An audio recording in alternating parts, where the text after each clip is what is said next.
I also need to just double check that we actually are live. Classic Anders. Classic me. I just want to make sure what I'm saying is being heard. Otherwise, what's the point of talking? All right, we are good. All right, welcome everyone to the Survivor Maryland Major Conflict Episode 5 live show.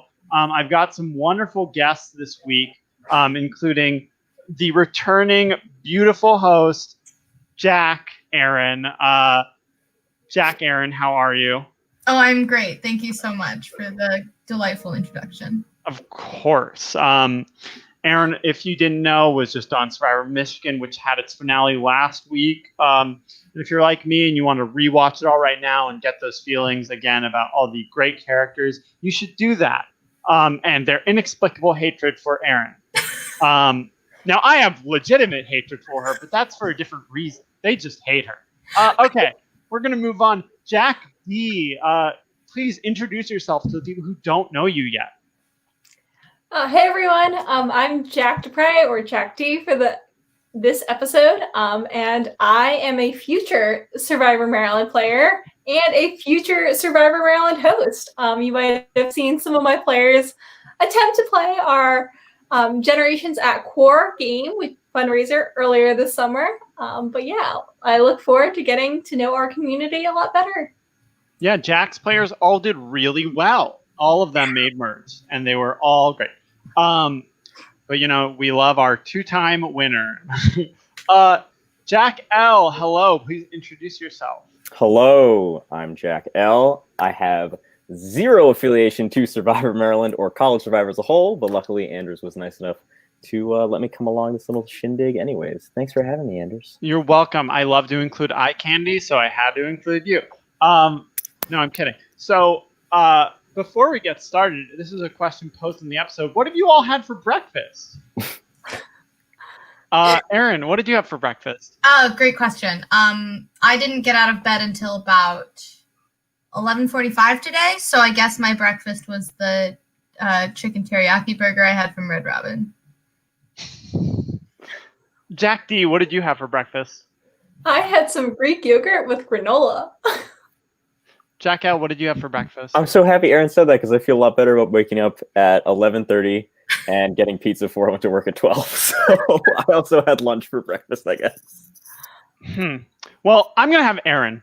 I had a bagel with Korean cheese, actually.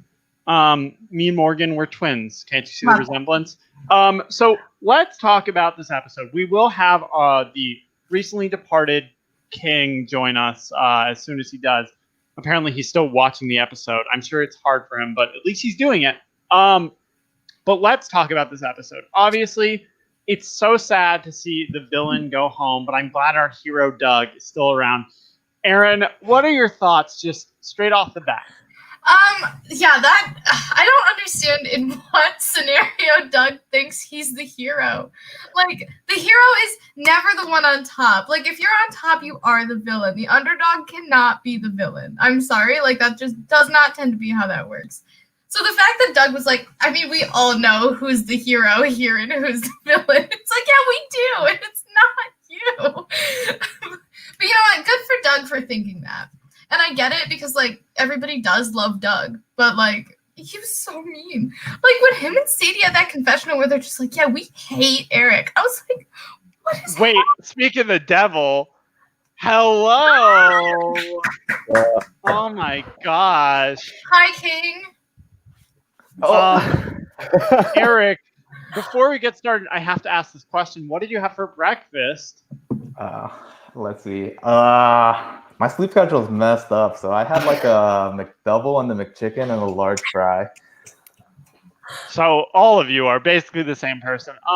Eric, I want to talk to you. We all want to talk to you. First off, thank you so much for coming on. You have been an absolute treat this season. Our villainous god. First, I want to ask, how are you? What are you up to? It's been 4 years since this happened. I'm doing good. I graduated, thank God. Working as a software engineer right now. Currently actually moved back home for COVID. All the work from home stuff's awesome for me because I can just work from home from anywhere. So just straight chilling. Just We doing love great. it. We've got our Gator Queen right here. That's weird. That's suspicious. So Eric, I do want to ask. You have now watched your game from season 7 in full. Unfortunately for all of us and you, looking back, how do you feel about it? Do you feel like you were the villain or the hero? Looking back, I think I was the hero up until the point that I just didn't talk nicely, I guess.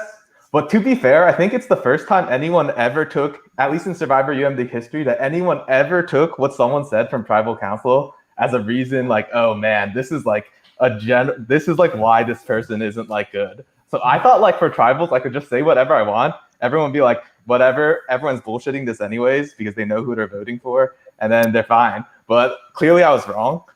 And afterwards, I could like literally everyone stood in a circle, so I was like walking alone in the rain. I was like, "Dang, this sucks." We love it. So Eric, I want to talk about a little bit of your game. So number one, I think this is a question we all have. You had the power last vote. You used your advantage. You had Dane and Delaram. Even if Sadie didn't want you to use the advantage, even if Doug was talking in Dane's ear, even if everyone was like, bah, bah, bah, bah, bah, bah, bah, why did you target Chris and not Doug? Yeah, I think looking back, that was the biggest mistake. The thing I wanted to do was I wanted to just make sure Dane was on my side. So Dane said, since Dane was like okay with Doug being in, I was like, all right, as long as I have my main man, whatever he says, like I'm sure with it. Because like at this point, like throughout, I don't know if the show showed it that much, but there's two things that the show did. One, I don't know if it showed like how much I trusted Dane. Like I trusted this guy, like he was my whatever he said would go. Anything he would do, I'd be like, all right, I'm down. So like as long as my thought was like, yo, I'm doing this. If my boy's happy, then there's like a good chance that we'll still be able to work together. It doesn't really matter who goes as long as like Dane's on my side, and hopefully once Amanda sees that like she probably wasn't also like clued in or something, hopefully she would also come to my side and everything would be fine. To me, it didn't really matter who went. It'd be great if it was Doug, but yeah. So that's kind of the first thing. I just trusted Dane too much. And the second thing was that well, mainly I guess it really was just that one thing. I kind of forgot the second thing. So just one thing. We also saw, so on your tribe, this was truly an incredible moment. You come to me right after the second tribal and you say, I think Doug, Chris, Tim, and Amanda are an alliance. And I sat there in my mind and went, how the fuck does he know this? Like, how does Eric, someone who's not in a 6, someone who's not in the 4, someone who's truly like he talks to Dane and that's it, know what the actual alliance is? And you're like, well, they walked from tribal together. I'm like, this guy is incredible. But you told this information to Dane, to Delaram, and to Sadie, and all three of them were like, I just don't think that's true.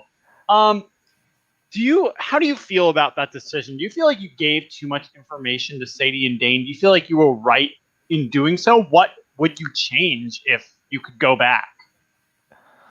Well, if I could go back, I would find the idol.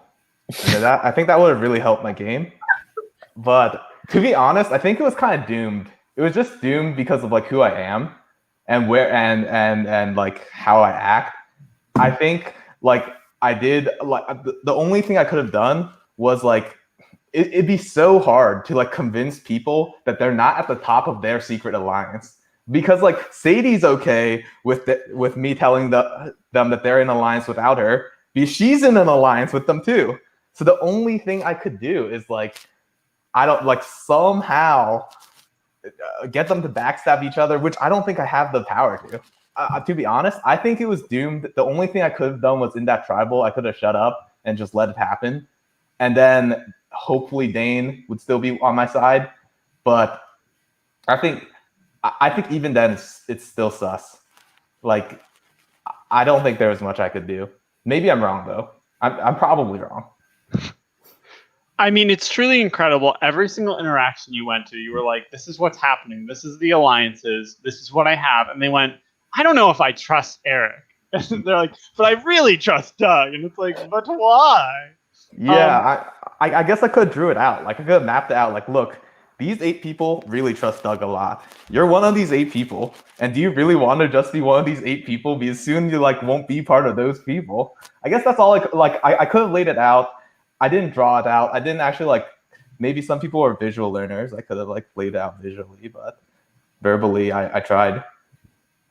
And you even like, I will say this: it's hard to pinpoint like, oh, Eric made a mistake here, because I don't know if there's a lot of your game like Eric fucked up. It's truly like, I think Doug had such a good game that every time you tried to pull someone away, they went. But Doug is so good. Like, you went to Amanda and you said, Amanda, you're at the bottom, which obviously that was fake info given to you, but it wasn't incorrect. Does that make sense? Like, yeah, like she wasn't Tim.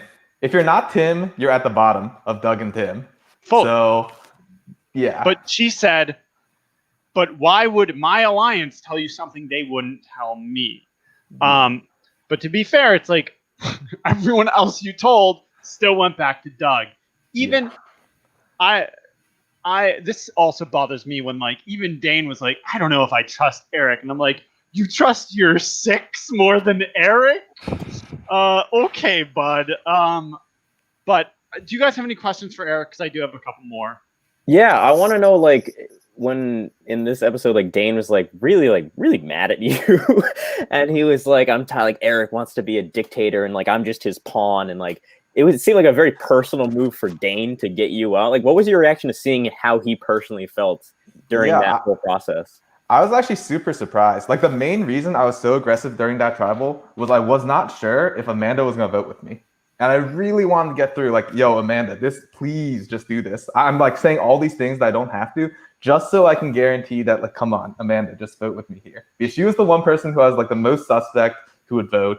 And also I said that on the off chance Sadie would also vote with me. Maybe like she would want to like keep some sort of alliances together. But the main reason was just to make sure Amanda would vote with us. Like, that's what I thought. I thought tribal was meant for bullshitting to get your way. But I think Dane took it really seriously, which I can see from his point of view why he would think I was using him. But I also let him choose like who to vote out. So from that point of view, I'm also a little confused. So I didn't have to say the things I had to say. But at the end of the day, I think since it happened, it happened. And yeah. There are also, before you say something, Aaron, there are 2 things I want to highlight because they're funny. Number 1, Amanda was the only person besides Chris who didn't vote your way after all of that. And number 2, there was a confessional I cut out for time where Dane goes, I wish Eric hadn't told me this plan so I could have voted incorrectly. And it was like, Dane, you were on the right side of the vote. Your ally Delaron didn't go home. What do you mean? There's a lot of layers to Dane's gameplay. All of them are bad. It truly is just like a rotten onion the deeper you go. I'm kidding. Who knows? But in that moment, it was very like, what the? Eric did what you wanted. How was he thinking? Okay. Sorry, Aaron, you had a question. Yeah, great. Yeah, I have a couple questions. First of all, yeah, starting with that tribal where you did kind of like go off. First of all, I love honest tribals personally. Like, I'm a huge fan of like laying it all out on the table at tribal. You should not go in being like full of bullshit, even though everybody always is. So I super respected that. I thought that was incredible. Did you have any idea that like Doug was going to vote with you there? Like, did you know? Because like I know he had that conversation with Dane. That's why you flipped the votes onto Chris. So like, did you know that Doug was like going against his own alliance there? Yeah, I didn't really know. I like, as far as I was concerned, we just had the numbers, and the only loose ends was really like Amanda. I guess it's 4 years ago. Let me try to think. I don't think he was gonna vote with us, and I don't think I thought that he would vote with us, but I still thought we had numbers regardless. I thought it was gonna be like not 6-2 and it would be like 5-3, or right. Like hopefully it would have been 6-2 with Amanda voting with us. Yeah. Okay. And then my other question is like, in this challenge, like in this episode, did you just have like a sinking feeling the second that you were like the first one killed, that you were like, you know, they did this too? Like, they all want to take me out. They're coordinating. Like, did you have any sort of feeling that like this was on purpose? I think the only thing I thought during that challenge was, damn, I really picked a really shitty animal. Like, I could have picked any other animal other than the eagle. that would have had like I could have picked I think the porcupine, which you get like 1 extra life or something. But now looking at who had what, it was still doomed because they had all the good animals anyways. They had like the lion. Shared it, so it's. I feel like because everybody kind of corroborated their own information, that you couldn't have like snuck by pretending to be an animal that you. Yeah. I mean, it was a terrible draw for not only Eric but Pascal. Like Chikasha had all of the predators except for hyena, which is the lowest on the totem pole, and then it was very much like they just had more power. Yeah, I think that it didn't feel too bad at the time because we did have like this plan of losing on purpose. Although I did feel like everything I said, I had a sinking feeling of doom right after a tribal. Because right after a tribal, you saw that one tiny clip of me walking away and everyone staying. Right at that moment was the moment I'm like, oh, it's doomed.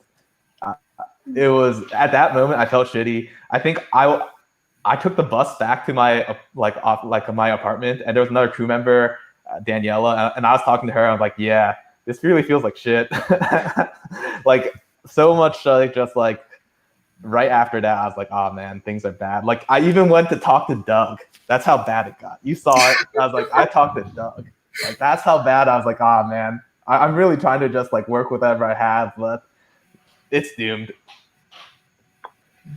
So going back to that tribal, one question I had was if Amanda was like such an important person on the vote, why did you, or maybe you did and we just didn't get to see it, not tell her about your advantage, and how did you choose to deal with that information to sway people for or against your side? I think I did tell her about the advantage. I think I told her. I think this week when we were watching, we saw like me and Amanda talk once. I think I also talked to her before the challenge. I think not the challenge, sorry, before the tribal. Yeah. I'm not sure if it was included. At least my memory's a little foggy, but I think I at least talked to her and I laid it out and I said, hey, look, you're in the bottom of whatever group of people you're in. And yeah, so. You did. You just didn't film it. So that's why I didn't film it. Okay, there we go. There we go. One question I also have is, I'm immediately forgetting it. So I guess it's not that important what the question was. But Eric, tell me, looking back on all of this, looking at it, are you happy with the game you played? You came in saying, I want to be the weird guy because weird is the best disguise for evil. You didn't play that. You definitely played one part of it. So I guess my question is, like, how do you feel about your game in this season? I think I played better than I thought I would. I didn't really know much about Survivor going in. I think I only watched a couple seasons and an actual Survivor and only like Survivor UMD before that. So I think I played pretty well. I think what I would do differently looking back is just talk to more people more. Because really like what you saw of me talking really was who I talked to. And most of these other people who played, they definitely talked to more people and they definitely spent more time in the game. Like I invested, I think out of everyone who you see play, I invested probably some of the less time, amount of time. So definitely I think I should have invested more time into it. It probably would have helped. I guess that even answers the first question of, was there anything you could have done differently? Yeah, I probably could have reached out to more people, talked to more people, see if I could have done anything. Maybe for this game, it would have been a little hard because of just how the lines are drawn at the very start, or maybe I had to act earlier and maybe like save Natalia, which would be the very first vote, or like save T and on like our second vote. Should have gotten rid of Amanda first. Yeah, exactly. Should have done that. But like, I think overall, I can't really complain too much. I think I played, other than the lack of commitment, I think I should have committed more. I think that's the only disappointing part to this, where I should have committed more. It would have at least made me feel better. Maybe not because I lost pretty early, but yeah.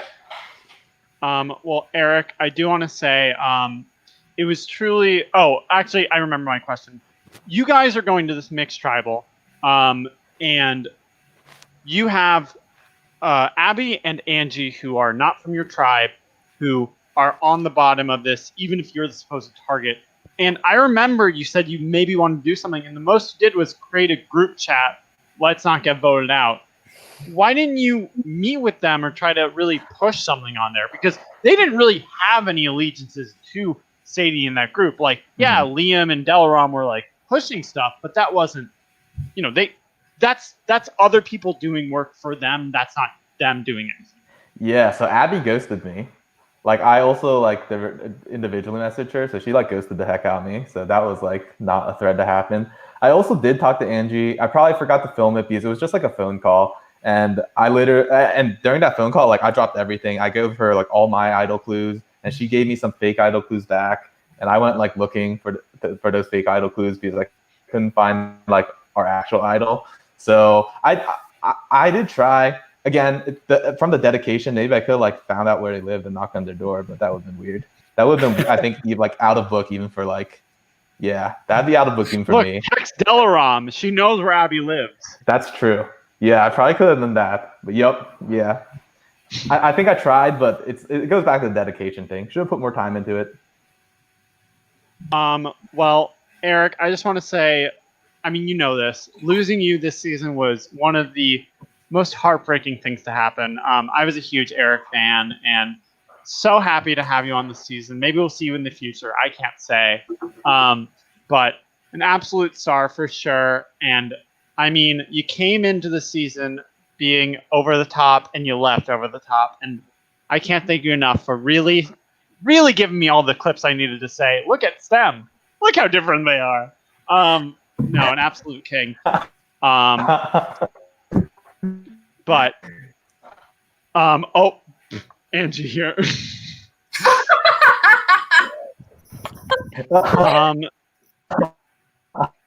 We're all of Jam up in the chat right now. That's awesome. Oh, all of Jam is in this chat, and they're all big Eric stands. Should have been stands 4 years ago when it could have helped. But Eric, thank you so much for coming. We really enjoy you. I hope you'll watch the rest of the season, even though I think you know what happens because you were there. But absolute king, and we all love you, and so do the fans. Oh, get brought before. Just remember, that's the twist, right? Remember, no matter what your major is, you can be a hero. That's the takeaway I'm going to take from this. All right. Thanks for having me, Anders. Of course. Thank you, Eric. Bye-bye. Bye, Eric. Bye, Eric. Bye. Wow, a king. Truly, Legend. it was so sad to have him leave. All right, Aaron, what are your thoughts on this episode? Give me the hot takes. Hello. First of all, great episode for my man Liam. Made a lot of connections. I think this was the episode, and I mean, like, obviously I understand why, but this was the episode of, like, well-established cross-tribe connections. Like, people started branching out a little bit more, like, beyond just roommates, beyond whatever. You know, we've already talked about, like, Doug definitely is not a hero, like, despite him thinking that he is, but whatever. But I think Liam is setting himself up really well, kind of like reaching out, talking to Amanda, which, like, gross, but also good for him. So I think that that's going well. I love this Jasmine and Sadie relationship. I think that that's incredible. I think that they are both in really good positions on their tribes. Sadie's is a little bit rockier now, but the fact that they're going into a swap makes me feel more comfortable about her. Like, she definitely did expose herself as a power player, but she's also, like, people don't want to upset her. So, you know, she's got that fear factor too, where people are like, well, I don't want to face the wrath of Sadie. Like, so, and I think now that she's kind of got this connection with the Jam, she's going to be in a strong position going forward as well. And if there's anything a swap does, it gives people in strong positions better games. Oh, yeah. Well, she's in with, like, more, like, you know. No, I know it spreads it out so she's on a majority of the game. Get it. But no, I think this was a very good setup episode for a lot of people going into the swap. Jacq D, what are your hot takes? What are your feelings from this episode? First hot take is I disagree with Aaron. I think that Sadie-Jasmine relationship, I think, brought out more of Jasmine's emotional side of needing to save her friend Angie. And I wonder about how her emotions are going to affect her later game. And, like, that just made me a little concerned because I thought she was in a really strong position before that with her setup on her original tribe, having those relationships with Jam, but also with the guys. So that made me nervous, and I think Jasmine's game is actually in jeopardy as a result of that conversation.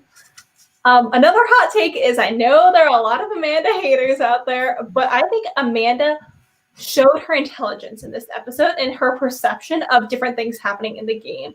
Like, I think she was the first, or we really saw her take on recognizing all the moves and who's really speaking up in the conversations, especially calling out Sadie, making that plan and those big shots as to how the boat would go down to save herself. And I think I can see Amanda and Sadie really butting heads in the future, especially with Amanda's "I don't do girls" thing. Look, Amanda is a complex character, and it's not that Sadie's a woman. It's that she and Sadie just don't get along. And they both admit to it. Sadie says in the episode, I don't even, I guess I don't hate Amanda. It's not like Sadie's been an open book to Amanda, but I appreciate finally some Amanda support. Aaron, there was something you said before the I don't know what you're talking about. You say it. Amanda had a good episode. I think I agree with Jacq that she did have a lot of good reads this episode.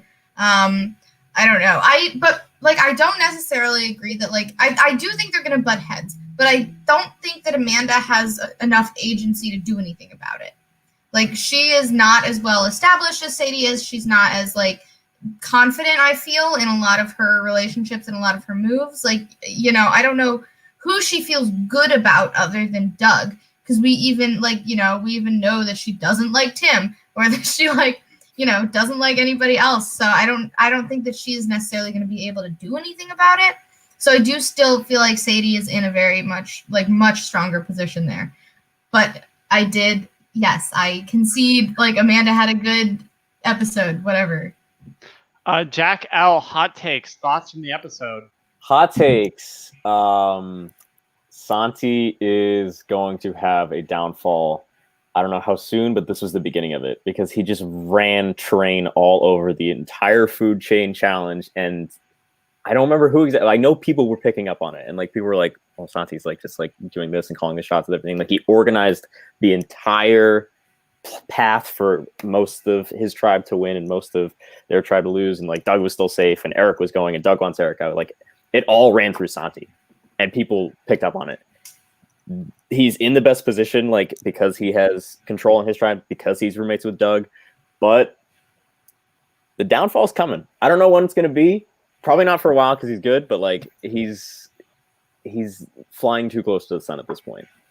Santi took the role of lion a little too literally by not only being the top of the food chain, but actually controlling it all.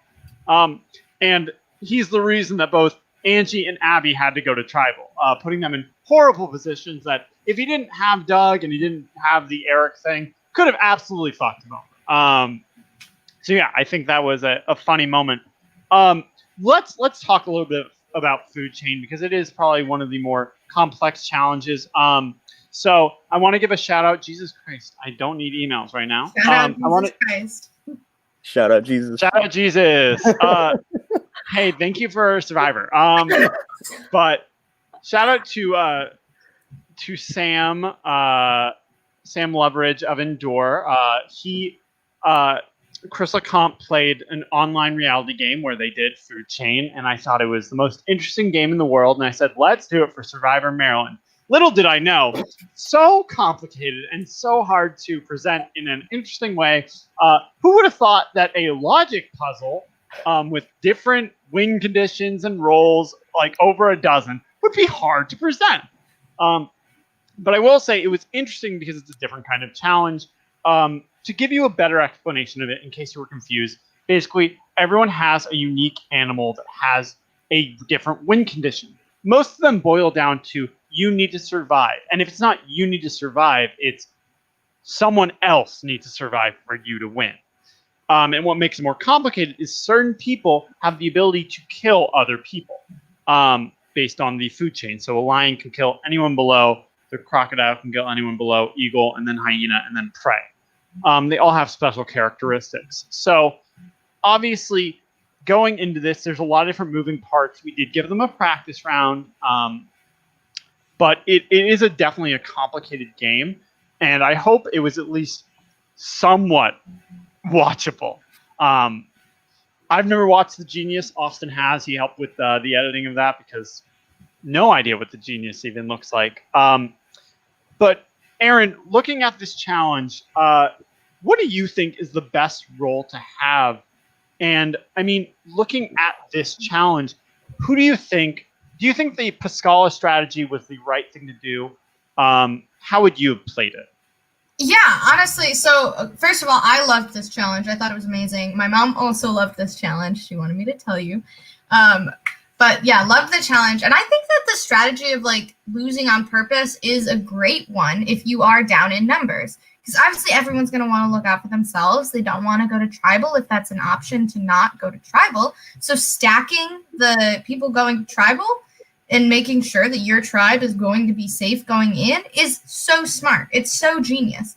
And I don't know. Yeah. So the genius. The genius. But you also have to like, the only way that works is if you do trust your tribe. And I think that this, like, it shone a light on like two huge, like, not issues, but like two huge fatal flaws in the Pascala tribe, which is, first of all, everybody wanting out Eric, obviously. Like, he should never have gone along with that, knowing he was at the bottom of the tribe. He shouldn't have trusted anybody else.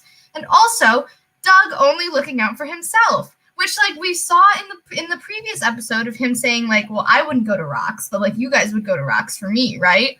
Like, you know, he never wants to be in that situation, but he wants everybody else to take the fall for him. And he made that happen in this challenge, which was insane. And also established a new cross-tribe connection in Josh. So he's like, but I, like, Tim, and they played it off well, but, like, Tim saw it. He was like, you know, like, what the hell, Doug? Like, you could have just, you know, done whatever. I don't remember exactly what it was, but, like, you could attack Josh knowing he would die. Okay, yeah, right. So, like, and why they believed Doug saying he didn't know that is beyond me, but he really showed his cards and saying, like, hey, listen, I don't care about you. I'm in this for myself. So I thought it was a great strategy, but it did show those fatal flaws. And also gave us the moment of, like, Mike equals Snake, so loved that as well. Delram could not make herself go to tribal. Like, her win condition is Santi surviving, so it was out of her control. She was safe either way. Doug was really the only Pascala who really was like, I'm not going. Jacq D, what are your thoughts? How would you have played it? Yes. I think for this challenge, I think that Santi, well, first going back, I think he was in the lion position, which I agree with Aaron. I think he played a little too hard. But it's interesting seeing how that challenge played out based off of the conversations and the strategy we saw before the challenge, where Santi clearly said, like, the better move is for me not to go with Angie and Josh and to go with these stronger players, to go with Liam and Mike, which I think even though Santi may have, like, gotten a little carried away with this challenge, I think he's recognizing at least, or has the intuition that he is going to be perceived as a bigger player and therefore knows that he's going to need to shield, even if, like, maybe his competitiveness in the challenge brought it out a little too much, what big of a threat he can be. I think the one thing I thought was interesting were those, like, side conversations in passing, like the way that Doug and Santi, like, passed off that information when the two tribes were just walking past each other. They said what they needed to say and got out of there. And I really look forward to seeing, like, those little conversations and how slide remarks are going to either, I think, eventually bite one of them in the butt, given that, like, already I think we've seen Doug slip up and say things he doesn't mean to say to Santi. So I look forward to seeing that relationship evolve. Jacq L, what are your thoughts? How would you have played it? Okay. It's such an interesting, like, fascinating challenge. And one thing that I thought of, but then watching it play out, realized you can't lie about your animal. If one person, it's very easily to be debunked. Because I think when Eric was, like, eaten or whatever, I feel like I remember him saying, "Oh, I was the porcupine," but then he wasn't, because he was the first one out. So everyone has to tell the truth, and everyone compared notes right away. And like being a tribe, well, not a tribal, but like them immediately going to their own tribes and comparing notes and trying to strategize. With Pascal, I wanted to lose, go to a tribe with more numbers. Like everyone's going to compare and everyone's going to know everything. And then if you have that cross-tribal communication, like with Doug and Santi, it puts people who aren't as well connected at a huge disadvantage, like Eric, obviously. I don't know. I feel like you have to just play it as low key as possible. And if you're not a predator, just kind of just bounce around and hope nobody gets you. I was really impressed and surprised with Doug's move to Josh to like stay safe because of exactly what Aaron said. Like it was a very selfish move. He could have gone to tribal with 5 other, like whatever of his tribe mates, been totally safe, no worries at all. But he chose to stay safe instead for no reason other than he didn't want to go to tribal. And yes, he potentially gained a new like relationship with Josh, but when you're sending Tim, who's like kind of your right-hand man, to tribal while you're just like, I'm good, man, like have fun, enjoy, that it strains that relationship. And Tim definitely like noticed that, and he had a really funny monologue about not wanting to be a rabbit because that's what his animal was. That was my biggest takeaway from the whole food chain thing, was Tim's confession about not wanting to be a rabbit. Does he want to be the rabbit or the lion? Yeah, it's interesting because in the food chain, obviously, it ironically does show a little bit of the food chain of your tribe, who's getting killed, who's being sent.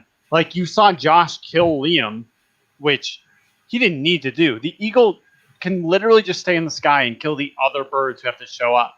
Instead, he took Liam out unnecessarily.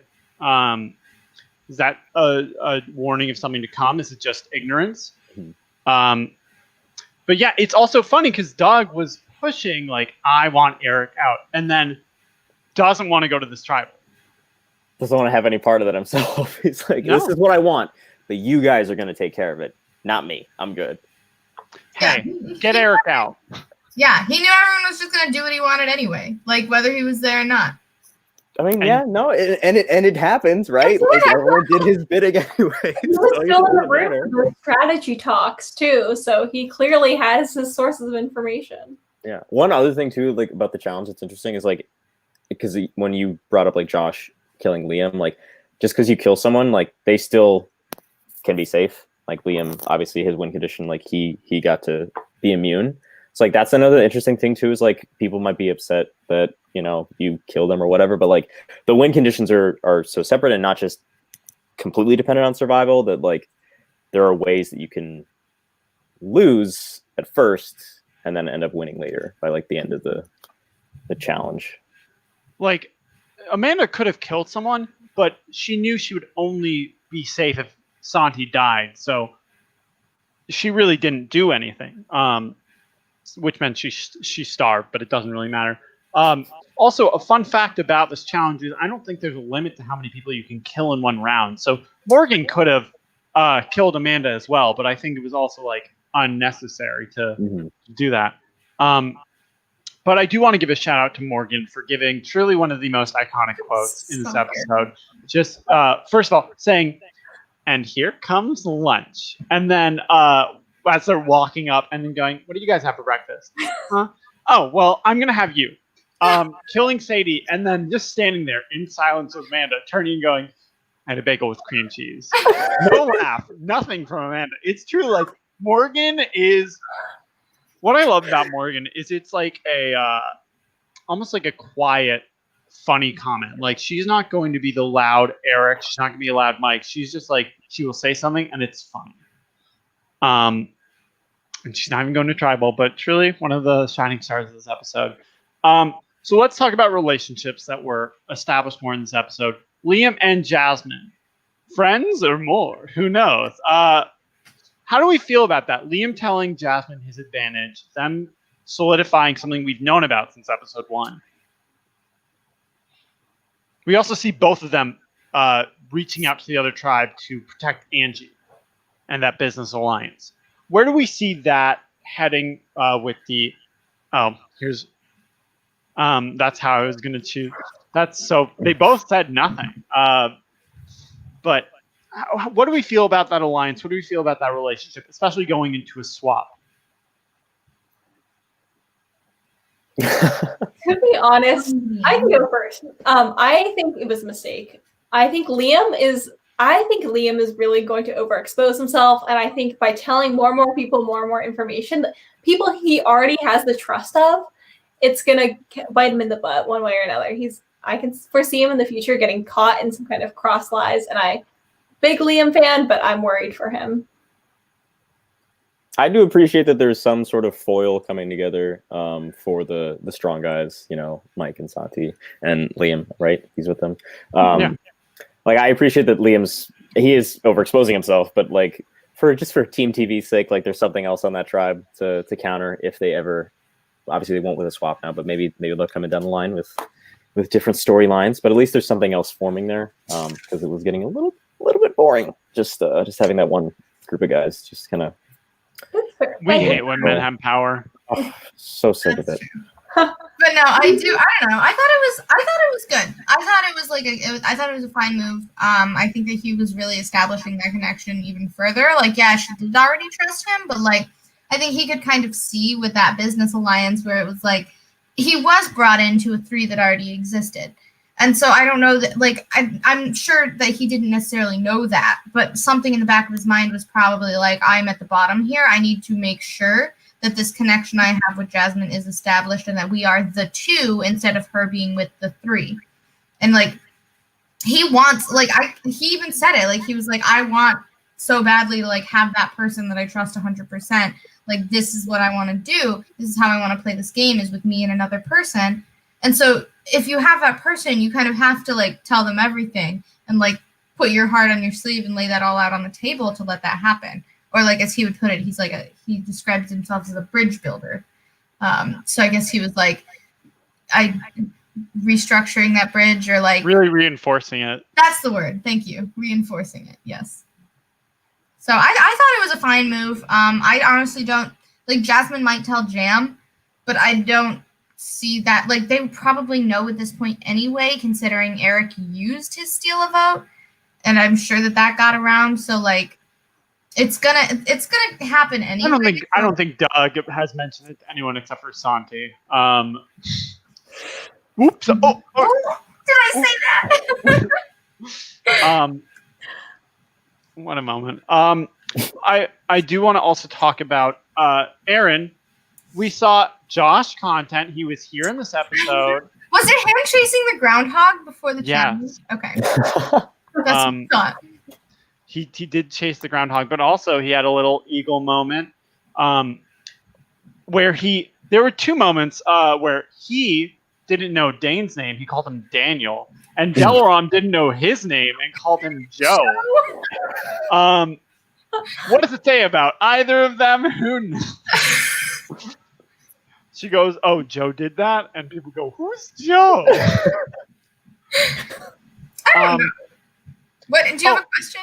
No, I just wanted to bring up, because we always wonder, is Josh going to be in this episode? There's Josh content. Maybe there'll be more. But you know who did have content this episode? Delaram and Abby. Yes, fine. Both of them. They both had content. Is this their breakout moment? What are our thoughts about Delaram and Abby? The roommates who are kind of like the polar opposite of Doug and Santi, where Doug and Santi are putting their hands in every cookie jar. Delaram and Abby are actually gluten-free, and they don't want any cookies. They're not in any jar. They're on a diet. I thought it was really interesting that like Abby was, I'm pretty sure, talking to Sadie. I watched this last night. It was late. But I'm pretty sure it was Sadie Abby was talking to, and like she's like what are we doing here? And Sadie's like voting Eric, and she's like, but is that just a ploy? And she's like, no, we actually really want to vote Eric. We want you on board with that. I thought that was really interesting because like, if you're Abby, yeah, why would you believe that? You're down 5-2 in this tribal, you and Angie, and it's like there's no reason at all for either of you to stay safe this round. And feeding Eric is a perfect red herring to keep you safe. But obviously that was exactly what the plan was. I think like Abby's kind of instincts to be hesitant about that, at least, when Sadie was initially pitching it, spot on there, because logically it doesn't make any sense at all. But of course, this was a very emotionally driven vote. It was not necessarily logical at all, even though I guess, Eric was pretty messy, the tribal before, but very emotional, very personally driven. But good for Abby for kind of like sussing out that it was a little iffy. Abby fully came in and she was like, "It's Angie, right?" And so he went, "No, it's Eric." Abby's like, "Oh yeah, fuck yeah, of course I'll vote that." Yeah, no. But we did get 2 Abby confessionals this time, which is a billion times bigger than last episode. Yeah. What about Delaram? We see her appear and being like, "Sadie, you're my number one." Ironically, after Sadie was planning on voting her the day before. Yeah, that relationship like kind of came out of nowhere. Like what? I fully thought that Delaram was just kind of like attached to Dane at this point. Like I thought because they're in the same frat, right? So yeah. So why isn't that your number one? But the fact, like I don't know. Come on, Aaron. We've heard from Dane. It's pretty clear why he's not her number one. Yeah. Okay. He does talk, I guess. I don't know. It just like I haven't seen that relationship established at all, other than like, I think there was some point where Eric thought that like him, Delaram, Dane, and Sadie were like all in an alliance. But it just really came out of nowhere, and then she's just like, yeah, no, Sadie's definitely my number one. And I think Sadie has the same reaction as all of us of being like, what? Like, why? Which is this whole interaction too, like really caught my eye, because before people were talking up Delaram's social games, like how she was like a social butterfly, she got along with everyone, but then to immediately lash onto Sadie like that really confused me. What's so interesting? So Delaram just like knows everyone. She is an incredibly gregarious person. She's in like 100 clubs. That's what they mean by her social game. In terms of literal Survivor social game, garbage, mama. She fully she had to be alerted that, oh, you're actually the target. She went, what? Me? Yeah, no. She's incredibly social. She knows so many people. But yeah, to me, it was also like, she's your number one? From what interaction? Oh, the first day. Okay. It's a newbie thing. It's like you've never played the game before. You have one good interaction and you think this is as it is until the end. Because the game only exists 1 hour a day, maybe, when we're doing the challenge. But yeah, we've seen both of these people appear, and Delaram and Abby both established this connection with Sadie. Where do we see these two roommates going to the swap? Do we think that there will be more of a target at a swap with the roommates? Do we think that if they're on the same tribe, that's a good thing? What do we think about the two of them moving forward? I know it's hard. I feel like if they're on the same tribe, it's more positive than negative. I don't know. I feel like they aren't being targeted for being roommates in the way that Doug and Santi are constantly talked about being roommates. I feel like people almost forget that Delaram and Abby are roommates, or like it's like brought up like once an episode and it's just kind of like in passing. And I feel like because of how they've played thus far and where like they've been in the pecking order thus far, like Delaram was like on the bottom, but she wasn't like a target, like a huge heavy, like she was just on the bottom. Like she was gonna get votes or voted out until everything went haywire. But if she links up with Abby, I think that's a net positive because like they can work off each other at least. Like they have that built-in connection, and then maybe they can spread their branches to other people in that tribe. If they're separated, I think they'll probably both kind of end up near the bottom of their respective tribes again. Jacq or Jacq? 100% agree with Jacq L. I think that I would love to see a little bit more gameplay from the two of them, and I think they're in a good position to do it, knowing that they're just kind of there. They're not threats in any way, so I think them teaming up could be really fun to see. I don't think, even if they were on the same tribe, post-tribe swap, that they would be perceived as a threat, even though they are roommates, because like it's very clear that they don't have that same relationship that Doug and Santi said, like going off of what Jacq said. I don't agree. I think that the net like calculation of their collective information is still 0. Like neither of them are in good positions. Neither of them have a lot of like connections or like information that they're gathering really. So I don't know that they can put themselves in any better of a position than they're already in, whether they're together or not. Like I think that the best that's going to do is put a bigger target on them because they're like, oh, now there are these 2 roommates. It especially doesn't help Delaram, who like right now is kind of viewed as like, yeah, she's kind of on the bottom, but she's also just kind of there. And now it's attaching her to Abby, who is also viewed as kind of there, but also viewed as very strong. But just like in challenges and everything. So like, I feel like that does add a bit of a threat to the 0 level of information that they're kind of at right now. Like I understand that they are kind of talking with people and they're kind of getting these but I say kind of because like, are they? The most we saw was each of them talked with Sadie. And Sadie is the hub of information and basically gave each of them nothing other than like, yeah, Eric's going home. So I don't necessarily know that that the swap, even like them being together nor apart, is going to change their games or their like appearances in the game in any way. You heard it here first. They don't even need each other. They're golden. Their games will not be affected at all by this swap. They're going to be clean either way. Aaron, champion of women. Speaking of champion of women, let's go to after the challenge. We get the perspective of everyone who's going to tribal. Obviously, Eric is like, I'm being told it's not me. I'll go along with it. Maybe I'll switch it up, but there's not a lot. We heard from him. Like, there's not really a lot there. Abby's ghosting him, and Angie is like, here's some fake clues. Will that get you to go away? Best I can offer. But we see the cross-tribal communication to basically save Abby or Angie from getting any votes in the theoretical world where Eric has immunity. We see Jasmine reach out to Sadie, Liam reach out to Amanda, and Delaram talk to Sadie incidentally. Like we assume. What do we think about the other tribe really trying to influence, like, you should give it to Abby, you should give it to Angie? Do we think that helps or hurts their game when you have other people advocating for them to be safe?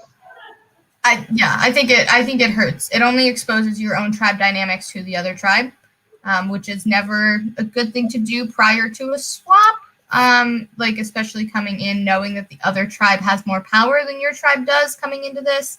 So revealing any of those dynamics is not good. Like they even talked about it. Like at the end, they were like, Angie does have more connections. That's why we should go for her, as opposed to Abby, who really is kind of unattached. And so it made a ton of sense for Sadie to want to have those votes on Angie instead of Abby, considering she is probably one of the only people aside from Mike who has talked with Abby. So Delaram, I guess. What about you guys, Jacq and Jacq, Jacq T and Jacq L? I'll say you nodding, so you can go first. Oh, I was going to say 100% agree with Aaron. I think it really benefits, I think, the people who are going to tribal are the only ones gaining anything out of that because they do get that insight as to who is tied to who. But as for the people on the chopping block, Angie and Abby, I don't think it benefits either of their games. I don't think the people spilling the information get any benefit from it. So neither of them were going to go home. Clearly, I think it was Eric. So I think it was just a net loss. So I think that in certain situations, it wouldn't be a bad idea. However, given the entire scope of this, where they had a clear target, it was neither of them. It was like such a vastly outnumbered tribe dynamic at that tribal, and there was a swap next round. All three of those factors combined make it a bad decision for anybody giving information to try to save any Abby or Angie of getting any votes. And like that's I guess the thing too. Like it was from getting votes if Eric had Nido, right? Like it's not even like one of them is definitely going to go home, so please make it X and not Y. Or why not like X? Like it was. This is the target, and then maybe there's a chance that one of these two goes if things go crazy. So like that's a low probability for you to just be like spilling things, but you shouldn't, because like I'm close with Angie, and like this close with Angie. We're all close with Angie. Yeah. All close with Angie. So I think in this particular instance, bad idea. Overall, depends on the situation, depends on the time, and like what the tribal would look like. It could work out in your favor. Yeah, I don't think establishing a new connection or like a cross-tribe connection is ever a bad idea. I think, you know, building a new relationship can only benefit you.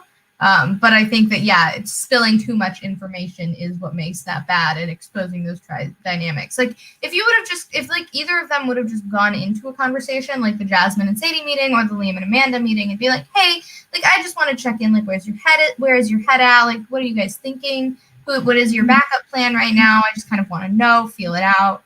If you don't want to tell me, whatever, but just kind of go into it with that. And where you're approaching it is like, hey, you give me information. I don't really care what happens, because it is just the backup plan, not the actual plan. I think that would have been much more beneficial. Yeah.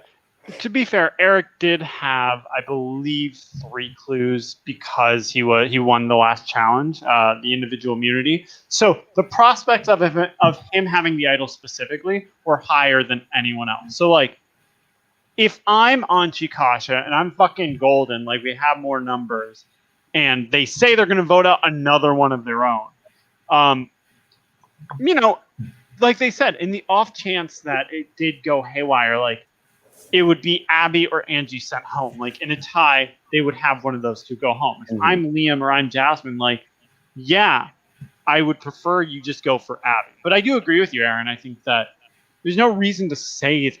Like, and you saw, like, Sadie heard the information from Jasmine and said, I'm actually not going to do that. Let's talk a little bit about Sadie this episode. Sadie really comes out from just giving Doug information, just piling on him, saying, here's all my information, but you don't have to tell me anything. And sort of being the new Chris, much to Amanda's dismay, being like, I wish we had Chris, but I guess we have Sadie now. And then what do we think about Sadie? She sort of emerged as an equal partner to Doug, in a way, in control. I was surprised, honestly. Like, it was definitely unexpected and like a very pleasant surprise to see Sadie kind of like, I think it probably is a situation where with Chris going now, she could kind of like step into that role and rise up in terms of amassing information and connections, because she really did seem to have a whole bunch based on this episode. And I think I forget, I want to say it was Eric who said it, but it could have been someone else. It was something along the lines of like, Sadie's like, she's strong player, but she's not a threat. But she's also like kind of weak, but not weak enough to be like a bad player. Like she's perfectly in this middling like view of she's good, but she's not super scary. It was Dane. Okay, it was Dane. Yeah. That is a fantastic viewpoint to have about you. Like if you are just like in that perfect slot where like no one's going to target you, but like people still want to work with you, like that's golden. And Sadie's there right now, and going into a swap, I think that she is potentially set up for the best position in post swap. Yeah. Oh, go ahead, Jack. You got it. Okay. I mean, yeah, I could talk about Sadie all day. Like, she's my winner pick. I think that this was a fantastic episode for her. I will say, I think that there was a bit of like a hiccup when she was like of her, like, I think she did expose herself as a power player this episode, especially in that group where she is kind of filling that Chris slot, in the sense of like, she's now this 4th member of this alliance, not in the sense of people don't know who she is. Because that's how I felt about Chris. Like, who are you? But we know who Sadie is. But she kind of came in, she like did her whole charting thing with everyone. And it was a very like, especially with that Amanda confessional right after where she was like saying, you know, Sadie, like she's in this, like she's controlling everything. Like I see it. It was a big like millennials versus Gen X moment of like Michaela in the sand charting everything out. And then like I was terrified in that moment because like that's what I thought of, and I was like, oh no, is she gonna get Michaela? Like I was so, but luckily that didn't happen. But I thought that was a bit too far in like exposing herself as a threat and like showing her cards. But at the same time, now she is establishing some very strong cross-tribe connections, especially in Jasmine, who is a super well-established member of the other tribe, as well as like Abby, who is, also on the other tribe and in a much different position than Jasmine is. So I think that it was, I think net positive, but she did expose herself as a threat a little bit more than my liking of her being my winner pick. And agreed. I like the Michaela scene also really stood out to me and came to my mind when watching this episode. I think one thing that Sadie has to play the fine line is being in this middle position, is making sure she stays in that middle position. I think very easily she could get her head like stuck with just still on the Doug train and just vote out the people kind of below them and then realize that she is the next to go. But I also can see her like kind of riding this momentum of this vote and just being too focused on getting out those big threats. And next thing you know, she's the big threat. Mm-hmm. I think it's a very fine line, and I really look forward to seeing how her character like evolves over the next coming episodes. There is another person in this episode who I feel like had a lot of focus on them, a lot of strategic thinking. She is our queen, who I so dearly love, Amanda. Look, love her or hate her, she is there and she's playing the game. It's not your game. She sure is playing it. We see that she is, first of all, voting for another woman, even though it's not the main vote. She does vote for another woman. We love consistency. But we see her acknowledging the need for Sadie to stay loyal and saying, we may not get along, but I see the need as long as she is below me in this totem pole. We also see post the challenge, her looking at what is my best move, not necessarily what is Sadie asking me to do. So what are we thinking about Amanda this episode? What do we think about our long-term prospects? Aaron, please start. I know you have a lot of thoughts. Yeah, I already said it. Like, I'm sad about it, but like, she did have a good episode. I think that she was full of good reads. I think that she is at least thinking about what is going to set herself up better. Like, she was the reason that those safety votes went on Abby instead of Angie. Like, Sadie wanted those on Angie because she had a better established connection with Abby. But like, they went on Angie, or they went on Abby despite that. So I think she was a big reason of why that happened, which was better for her, because she has this better relationship with Liam, who wanted it to be Abby. So I think she has at least established herself well there. But my only thing is I just don't, like, I don't see her going forward, like, trying to necessarily make anything happen. I think that she feels very comfortable in this position behind, like, Tim and Doug, and even behind Sadie, kind of letting them lead the way as long as it isn't bad for her. Like, literally just bad. Like, even if something else could be better for her, as long as what's happening is still good, she's going to just let that happen. And I just don't necessarily see her trying to come out as a power player because she would rather let other people do that. And to your credit on that point, she even says in the episode, like, I just hope they see her as below me rather than I'm going to make sure she is below me. It's very much whatever Doug and Tim view it as, I hope it is this, which is a very passive way of saying I'm not in control of this alliance. I'm not the one with the say. Right. So, like, it's like at some sort of level, she knows that, but she's not trying to change it. Like, she could have gone with, like, but she just hates everyone too much. Like, she could have gone with Eric and Delram and, like, Dane and done something, but whatever. Well, that's truly, she could have. She could have done that. I would say it's a terrible idea, but. Well, yeah. Jacq L., Amanda, thoughts? She's going to be a goat. Hot take. She's going to be a goat. She's a follower. She's pretty loyal to this alliance that she knows that she's not in a power position for, and she doesn't seem to be wanting to do anything about that. Granted, it is early, but I don't see that changing based off of what we've seen from her thus far. Goat. Yeah, I think if she, I mean, maybe she won't make it to the end. I don't know, but like, I think that she has longevity in this game for all the wrong reasons. Not the crossing of fingers, Aaron. I Yeah, you know what I hate about Amanda? I hate Amanda, I say in the first episode after having 5 minutes of interaction with her. Aaron, you're going to hate this statement. So I won't say it, but I'm sure you know what I was going to say. Just see a lot of similarities. Jacq, D, what are your thoughts on Amanda? I think Amanda, I don't think she has relationships to take her where she needs to be. Like, I disagree with that. I think Amanda would love to be more in control of this game. However, I think she realizes that she does not have the connections needed to do that. I think the way, or maybe it's the confessionals she's done, I think she has good perspective in putting her own game first. However, like, I don't think she has the means to get those connections either. And as a result, I think she's going to fade into the background.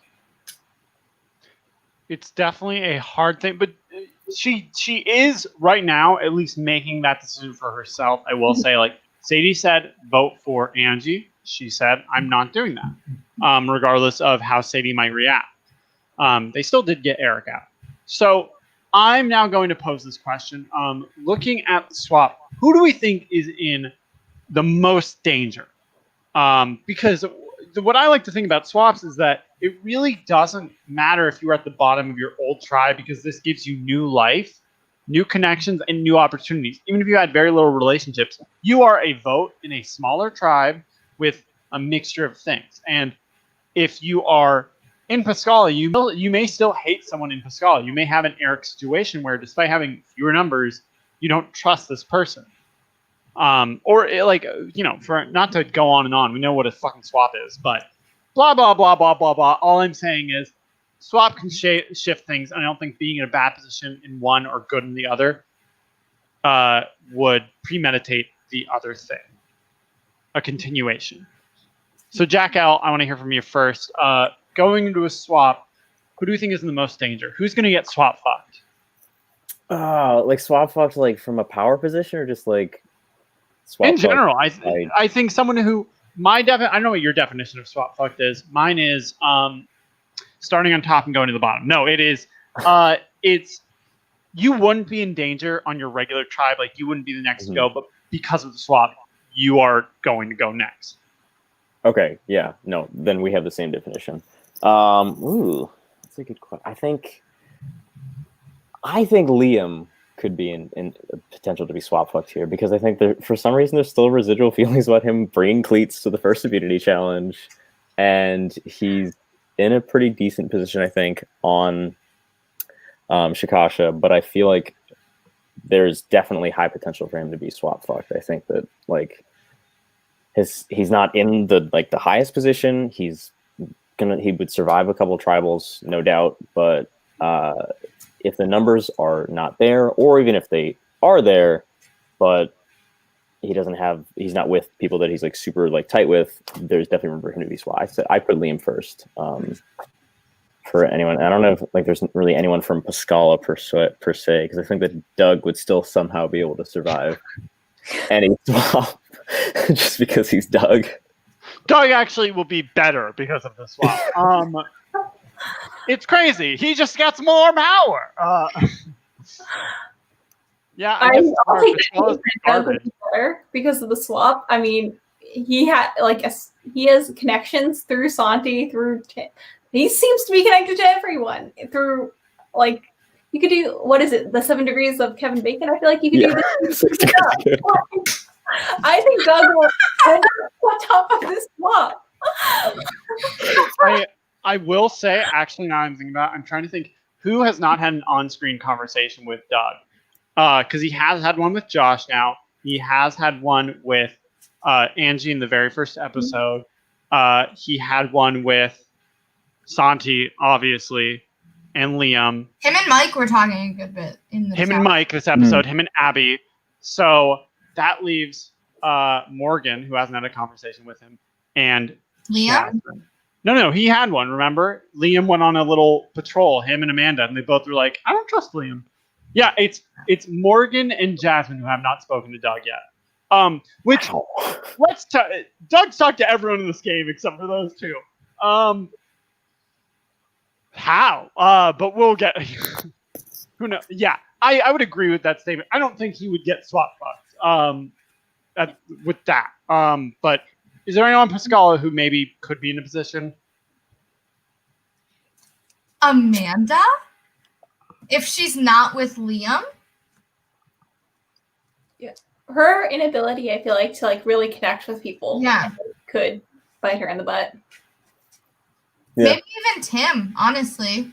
Like, people are like, that's Doug's right-hand man. I know, Jack, I know. Like, I'd be sad about it, too. But, like, if people are trying to, like... But that's my other thing, is I don't think anybody is trying to take power away from Doug. Like, nobody wants to upset Doug. Which, yeah, right. And I think everybody's going to be looking out for him, which is why, like, in my mind, I'm like, Santi could get swap fucked. But then I feel like nobody would want to upset Doug, like, by doing that. Yeah, like a move against Santi or a move against Tim is a move against Doug, and nobody's gonna want to like be responsible for that. Eric was right. We all agree. Eric was right here. Yeah. Yes. So at this point, it's like people are going to like, if somebody from like Team Doug does get swap fucked, which I think could be very likely, it's going to draw a line in the sand of like, you know what? Yeah, you are in too much power. That won't come into play till merge, though. I don't think. Eventually, people are like, "Well, Doug has way too much power, surely." But right now, it's gonna be people are gonna be too afraid to make that first move against him, because then he'll just have his whole army to just slaughter you. And with merge kind of on the horizon, I think it's really going to be those players that establish them as like having really strong social games and also who are really smart. So I think from the stance of really strong social games, I can see Angie maybe potentially getting swap fucked if they realize all of her connections, and then maybe seeing her as a threat going into the merge. And then Amanda, I think, has clearly, this episode showed her smarts, which could potentially put her in a bad position.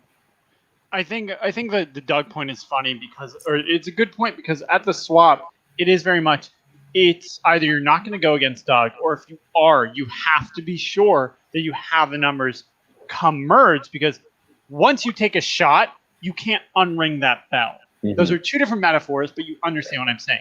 If you're going to make a move, you can't go back on it. You've made a decision that will clearly mark you as I am against you, or not even that, you aren't with or Santi or Tim.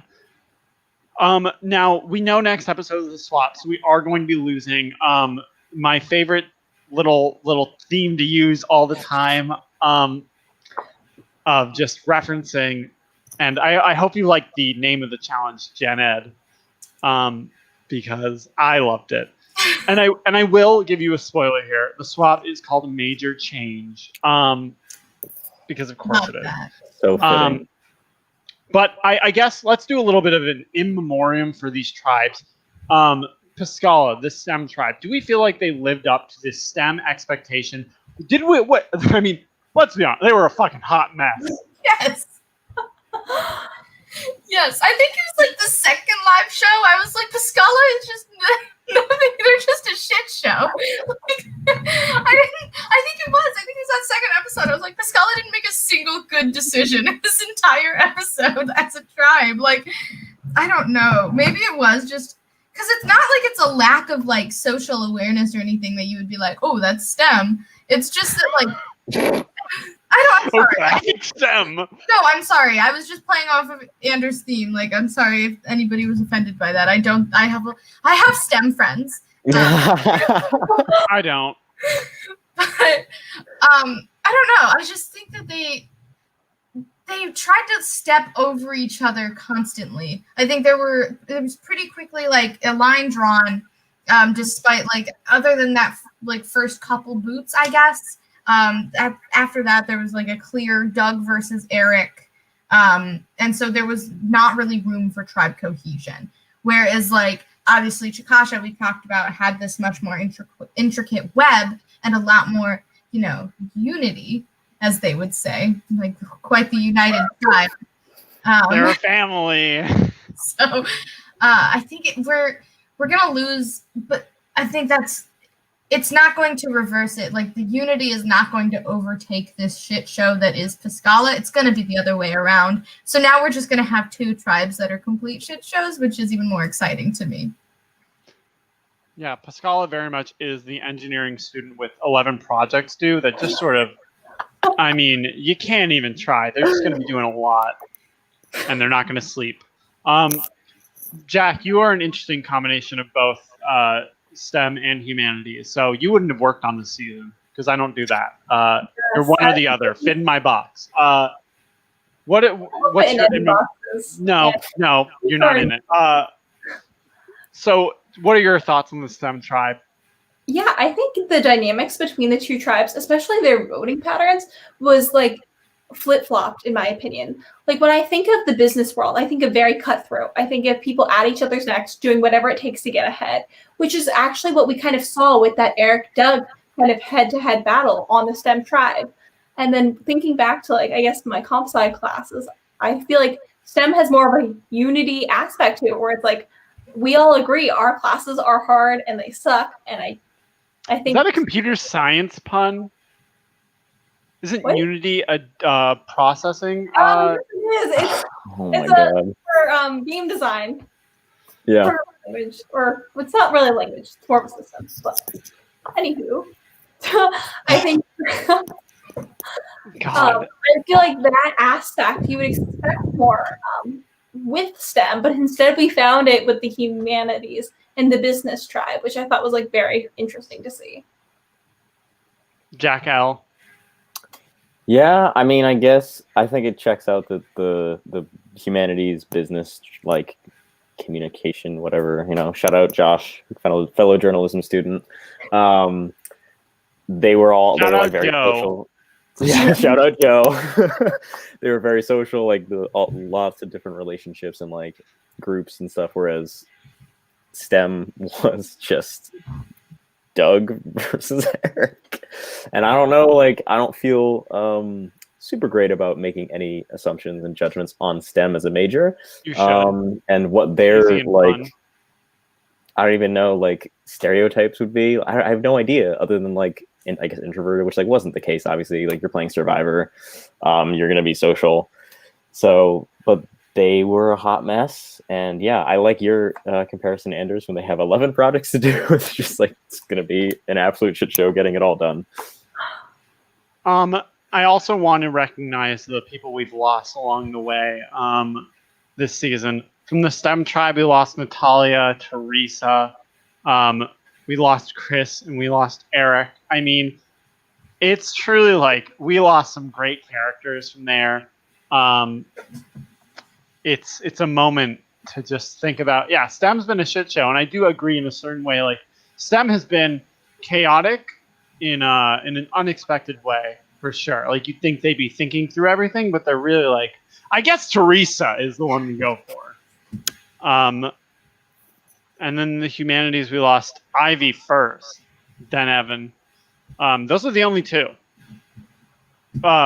You might think there are more, but no, Josh and Abby just don't have a lot of screen time. That's what you're missing. Josh has been getting more, which I appreciate. Josh been saving himself. Yeah. I mean, just through like, you know, immunity, but still. True. At a certain point, you know, some people just take a little bit more precedent. Ivy was doing more than Abby, so she gets more time. And I can only show one of Chris or Tim. It's hard to tell the difference. So when one's there, they're going to get the time. When they're gone, the other one does. Am I wrong? Not really. All right, so let's talk winner picks. Aaron, you are sticking with Sadie, yes? I have to. I'm literally like, you don't need to ask me every time. I'm too stubborn to ever go back on my day 1 winner pick until she's voted out, which she never will because she's going to win. So. And it was a good episode for her. She may not be swap fucked. We'll see. Depends who she got swapped to. What do you think is the worst case scenario for Sadie's swap? Assuming she does get with Piscala, who's the worst person for her to be stuck on Piscala? Like a person that wouldn't get voted out over her? No. Who do you think would be her worst case scenario for a swap tribe? Like, who are the people that her being on a tribe with would not be a good omen for her game? I honestly don't even know that she has that. Like, I would say Amanda, because Amanda's the only one I feel that really has expressed that she sees Sadie's threat level. But Amanda doesn't really have any agency to do anything with that. And if she would only have that if she was also with Doug and Tim, who, if they then would have the majority of the tribe, would not vote out Sadie. So I feel like it's not possible for Sadie to get swap fucked. And maybe I eat my words next week, but who knows? Jacq L, who's your winner pick? My heart says Tim. My head says that he's second fiddle and that he won't win. So I think I'm gonna say. Wait, why? I feel like I love Tim, but I'm editing this show, and I'm like, what is it about Tim that you're like he is the winner? Not that he isn't. No, my heart says Tim. I want him to win. Okay. My head says he's not gonna win. He's Is it because he's funny? Yes, he's hilarious. But like he's second fiddle to Doug, and like he will be okay, whoa. Uh-oh, sorry. Inevitable casualty. I'm in the office and home with the phone right there. Inevitable casualty for Doug in the war on Doug. So I think the war on Doug's. Yeah, the war on Doug. I think Jasmine is a very social player on this. Are you fucking kidding me? And I think that she's got the best shot. Wait, who? Socially. Are you kidding me? I don't know how to turn this thing off. Hello. Yeah, it's Jasmine. Hello, winner. Hello, thank you for getting me to win. Wait, who did you say? Jasmine. Jasmine. Okay, I was she's right. My winner pick. She seems very social, very under the radar. Who do you think is the worst person to be swapped with for Jasmine's game? God. Doug. Doug's gonna eat everyone up. That's my answer for anybody. If I had anyone to pick as a winner pick, the worst person for them to be with would be Doug. Because Doug will eat you up. Jacq D, who is your winner pick? And who is the worst person for them to get swapped with? I was also going to say Jasmine. I think the way that she has expressed vulnerability, while it gets me a little bit nervous, I think she might have opened up herself up too much. I think being open and being able to have those honest, meaningful connections will really gain the trust of others, and I think those connections will bring her far. The worst person I see for Jasmine to get swapped with is actually not Doug, because I think Jasmine's relationship with Santi, hopefully that can work some magic with her and Doug, I think would be, worst case, Jam, honestly. I think that they make her vulnerable. You heard it here first. Jacq hates women's alliances. She said, split them up. I worry about, it seems like her unwavering loyalty and her need to express so much information to them. I think that maybe her ties there might cause her to think more with her heart than her head. Those are all good thoughts. This really does explain a lot of why you're a big Amanda supporter. You don't want the women together. So thanks for that, Jacq D. No. Well, I do want to thank you all for coming. It's been so great. I'm very excited for next week. I was very excited for this week. All I've been thinking about for the past couple of weeks is I can't wait for the inevitable lineup. We know who the villain and the hero are. And then followed immediately with him and Sadie shit-talking Eric. And Eric being like, I've never hated I feel excluded. It's so funny because it's like, yes, give it to me. But thank you all so much for coming. I'm excited for next week, and I hope you all are too. Thanks, everyone, for watching. If you guys want to tell them your Twitter or Instagram or whatever to follow you. I don't know if anyone has anything to pitch because someone's season ended and someone's season hasn't even started. And, well, you're not in anything, Jacq L. But... Hire me. Oh, Jacq L. Who wants to start a job? You should be plugging right now. But if you guys want to hype up your Twitter or something, if people want to follow you, Jacq L, if you have anything, do you... Yeah, you can follow me at Jack Linehan, Linnehan. Mostly a lot of bad jokes and some sports. And how often do you post a thirst trap? Not super long, not super often. The answer is not often enough. With Thank followers, you. I can get more. You know, do what I can, people.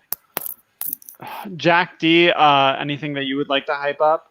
Not on Twitter. Follow Survivor Maryland's Instagram account. That's the biggest ties to social media I got. And what's the Twitter account's handle? It's at UMD Survivor. You know, we stand.